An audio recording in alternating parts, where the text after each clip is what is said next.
Hey there, campers. This is Reno from Primitive Camping coming to you. I have probably one of the most surprising purchases I have ever made on Wish in my hands right now. It's a tactical survival shovel. Man, I was absolutely blown away and completely impressed by the quality of this thing when I opened it up. It is extremely rugged steel. I mean, we're talking heavy duty. Inside of each one of these compartments is a different tool. Got a knife here with a saw blade edge on the back. Yes, I have tried both of these. I will go outside and show you in a few minutes what it will do. It works perfect.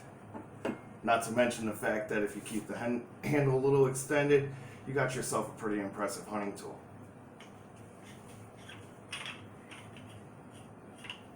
Open up this side, and you see an ice pick. Now this is actually an ice pick / fishing harpoon. I am going to modify this a little bit. I'm going to put a little bit deeper of a hook edge on this, because it's a little too perfect. You want it to come down with a hook a little bit so it'll grab the other side of the meat and it won't come through.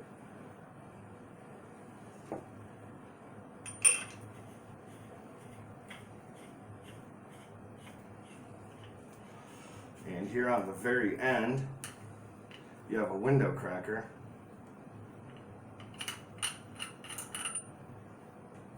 A magnesium stick for starting fires. I have tried this. I will go outside and do it. I'm not going to do it right here at the desk. Unscrew this end, and you have a whistle. This whistle's pretty loud.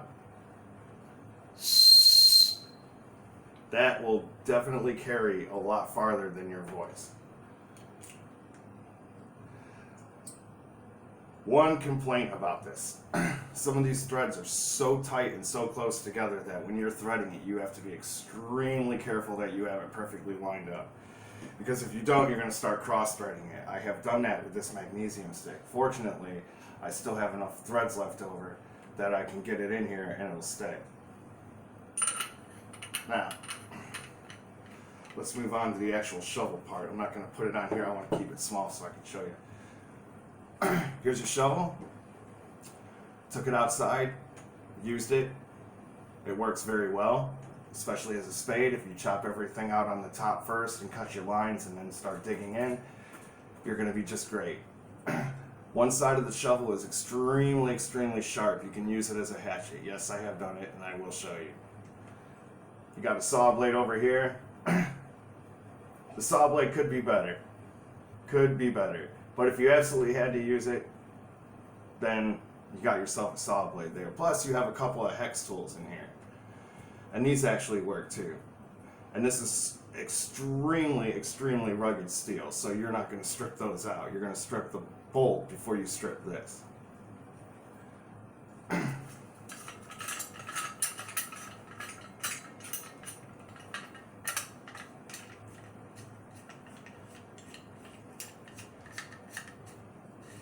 Shovel head folds down, and now you got yourself a hoe, some kind of an ice axe possibly. But don't let this piece fool you. This is not going anywhere, and you're going to see that.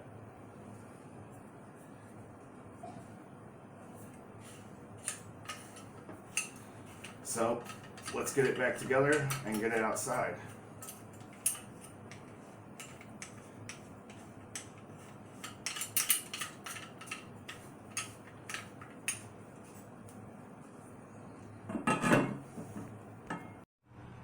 Hey guys, okay, so we're outside.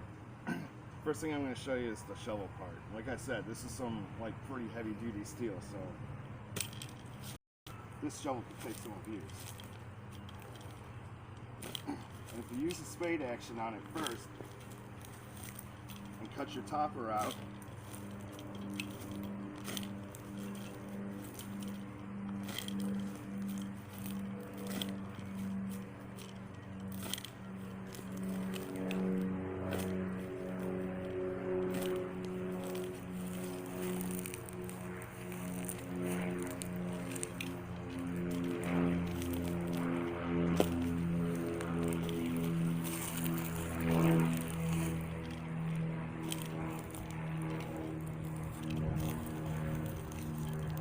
know, it digs. It's gonna take a bit, but it's better than using your hands, grabbing a stick, something like that.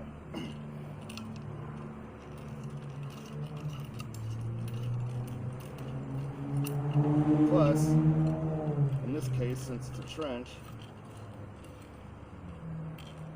I can turn this into a trenching tool.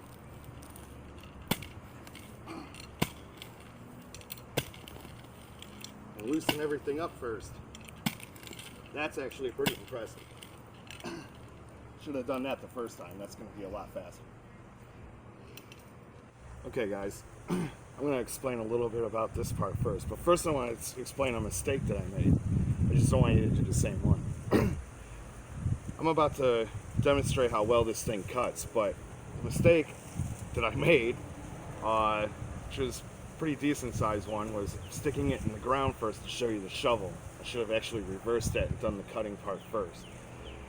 You always want to keep the blade out of the ground because those microfine sand particles are sanding the edge of the blade down and you're dulling it considerably. But with that said, I did sharpen it up a little bit, and we're going to try out the saw part first. Like I said, this part right here isn't really that impressive. It's the saw that's on the inside that really cuts. But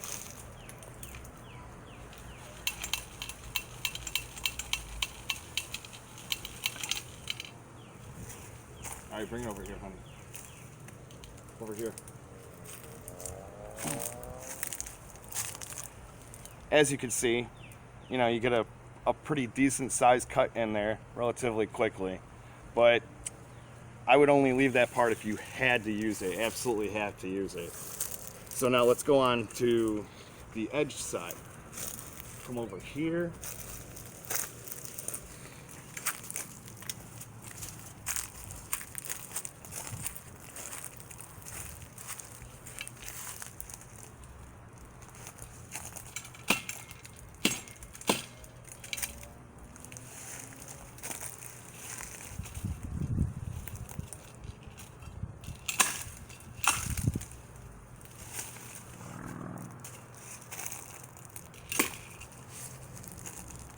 I mean, for the price that I paid,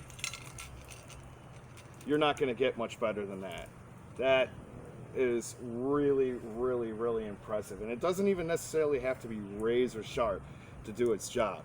The sharper the better, though, which is the other point I wanted to bring up about buying stuff like this. You're not going to get it ready to use right out of the package. 99% of the time, if something is even remotely half decent like this is, because this... Alright, hi guys. Alright, we're back inside my porch now. I want to better explain what was going on out there with this shovel. The saw part, it does its job. The other part of the shovel with the saw is much better, but this one does its job. The bladed part, very sharp. It works perfectly. Now, one of the things I was going to explain out there was 99.9% of the time when you buy stuff like this online, even if it's half decent, it's not going to come out of the package like ready to use. Like, don't expect it to be super sharp. It's going to cut through anything. You know, it's going to go out there. It's going to save me, everything like that. No. You really need to check it out. You need to make sure the blade is nice and sharp, and you don't want to do that by running it up and down, obviously. Just take your thumb, drag it across, and if you could feel like that edge goes to like almost nothing, then you know, it's decently sharp. You might not want to work on it at all. But if it feels a little rough, or maybe feels like it could be sharper, go ahead and take a file to it, or just a regular sharpener. Just wear it down a little thinner, get it to where you want it to be, or where you think you need it to be. The sharper the tool, the better and the safer you are. It's got some nice weight to it. Obviously a hatchet will work much better than chopping away at a tree with this, but what I'm saying is if you need to use it, it'll do what it needs to do. I would imagine it would take some time to get something about a 4-inch diameter, but you're gonna get it. You're gonna get it. And it's not gonna break, it's not gonna bend. So let's get with some of the internal workings of the handle. It's got a little hex position right here for one of these. It's a reversible screwdriver. It's got your regular screwdriver head and your Phillips head. You just load it in there. There's your Phillips. Obviously turn it around. You got your screwdriver head. So that's one part of it, which was one of the things that rattles around inside when you have it put together. But this time there was two things rattling around inside, and I'll get to that in a second. Here's the knife. This is how you want to use the knife. You don't want to use it any longer than that unless you're using it to defend yourself or use it to hunt.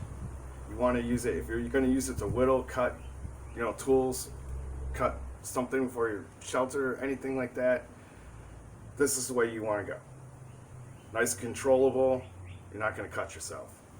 But this knife, straight out of the package, is quite sharp.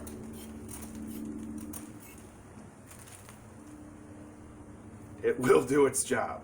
Other side of the knife is that saw blade that we talked about, the one that's slightly better than the one on the shovel. This saw blade will just eat through anything.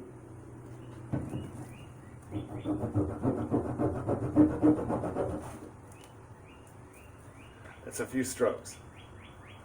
I mean, that's getting it down.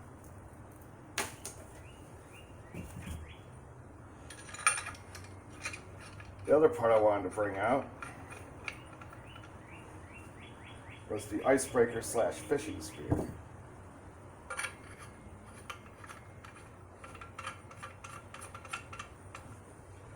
By the way, there's little O-rings underneath every thread to keep everything inside here waterproof so it doesn't rust out. And so you could store other things in there, matches, fishing string, gauze, whatever you think you can throw in here, because it's got plenty of space. Okay, here's our fishing spear. This is before I modify it, and we're going to get into this in a minute, because something happened that you're going to need to know. That's probably the max length you're going to get. Now, this is the other complaint that I have with the shovel, though. I wish this piece right here would come off of the shovel, because that is that much longer I have to use my spear, my harpoon, or my icebreaker.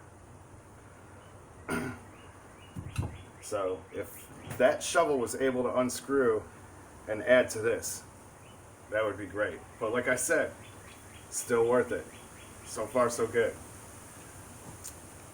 Spear is going to be modified slightly. I'm going to take a Dremel tool, I'm going to cut it upwards and in on the corners so I can make a little bit more of a hook.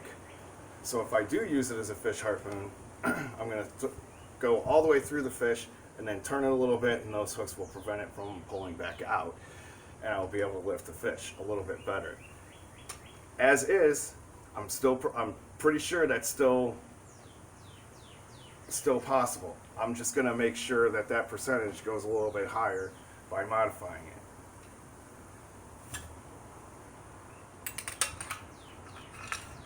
Now, let's get into the interesting part. Something happened with this, potentially could be my fault. When I was doing the shopping demonstration, the Ferris rod broke right above the threads where it screws in and unscrews out. And it's right here. Not that big of a deal. I could either replace the rod, or I could take my own Ferris rod and put it in that part of the handle, because it will fit in there. So am I worried about it? No. But what I'm going to tell you ahead of time is, if you purchase this shovel and you feel like swinging it, you might want to take this piece out and unscrew the Ferris rod before you start making any kind of substantial impacts on this, because it's just that one little tiny rod. It's graphite. It's Ferris rod. It's gonna break. They're not titanium. They do break. So you might want to unscrew that part first. I should have done that, but I kind of didn't think it was going to make that much of a difference, and obviously I was wrong. But I can fit my own Ferris rod in there anyway. I'm not that worried about it. But for you guys, future note, you're going to swing that thing, make sure you secure that Ferris rod. And if you do unscrew it, don't lose it. It's your fire starting capability right there. So you do take it out, either put it in a compartment here, because as long as it's bouncing around in there, it could still break, but most likely not. Put it in your pocket. If you put it in your pocket, just make sure you don't lose it. That is your fire starter. I always tell people, please carry a lighter too, because even these things are not 100% guaranteed. But tactical shovel, trenching shovel, it's a good buy. I'm not gonna lie. I found a couple of things that could be better. Maybe if somebody sees this, they'll see that, but whatever. But it is a good buy. And just remember about that Ferris rod. It's very important as your fire starter. Make sure before you start swinging it to secure it. And that's all we got for today, guys. I will see you next time. There are some more things that I would like to review. I got some old gear. I've got some new gear. Got a couple of tents. I got a single hammock and a double hammock. I have a TP. Very interesting build. It's very quick. But I will see you next time. Alright guys, one more thing about this shovel that I completely forgot to get into. My first video, please forgive me. Okay, so how to carry the shovel. Shovel comes with a carrying case, so you can carry it while it's broke down, compact, everything fits, and I'm about to show you. Okay? First piece. Let's get this one out of the way.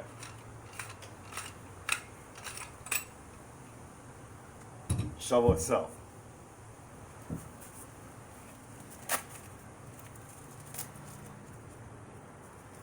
While the shovel is still in this position, take the cover case for it, because remember the shovel is kind of sharp, so you do want to make sure that you put it back in the sheath.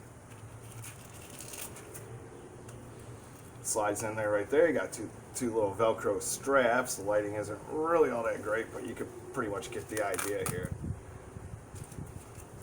Strap it in. This part's taken care of. I didn't clean it off. You might want to do that even if you're out in the field, rub it on some wet grass, you know, something like that. Just try and get all the dirt off of it. It'll keep your blade a little bit longer, keep it from rusting, stuff like that. So now, let's take the harpoon off.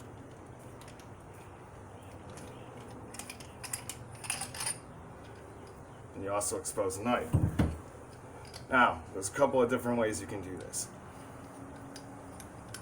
Unscrew the harpoon tip, just like so. Put it back in like that.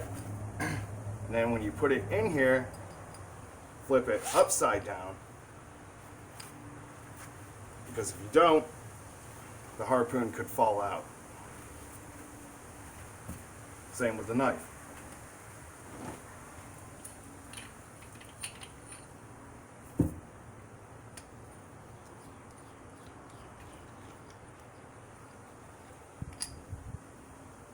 Put it in, blade up, protect your tip. You don't want that tip jamming up against nothing metal and dulling out or bending. And then the end that you just put the knife in, slide it into the case. That way the knife's not going to slide out while you're walking. Even though there's a top to it, you don't want to take any chances. Now, the screwdriver tip, where the Ferris rod was. Screwdriver tip goes in here. That's blocked off, that way you know it's going to be there. Screw it back on. It goes into the remaining slot.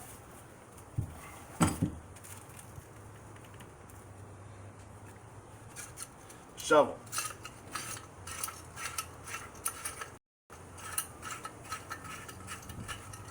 Unscrew that, shovel goes all the way down like this.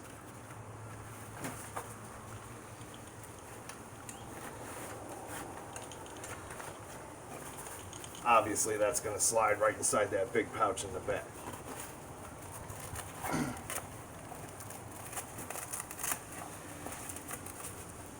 Velcro it shut. Got a belt spacer here to put on your belt. It's fairly light. fairly light. If you have it on your belt, you're gonna know it, but it's light. Okay, so now this time, that's it, guys. I'll see you next time. Probably gonna review a couple of the throwing knives that I have and their potential use out in the field. It doesn't always involve sticking your target either. Later.